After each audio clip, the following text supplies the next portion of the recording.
Sumainyo ang Panginoon. Ang mabuting balita ng Panginoon ayon kay San Juan.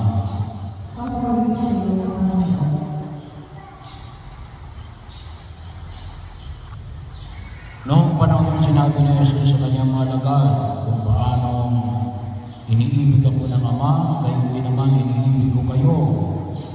Manatili kayo sa aking pag-ibig. Kung tinutupad ninyo ang aking mga utos, mananatili kayo sa aking pag-ibig. Tulad ko, tinutupad ko ang mga utos ng aking Ama, at ako'y nananatili sa kanyang pag-ibig. Sinasabi ko sa inyo, ang mga bagay na ito upang makahati kayo sa kagalakan ko at malubos ang inyong kagalakan. Ang mabuting balita ng Panginoon.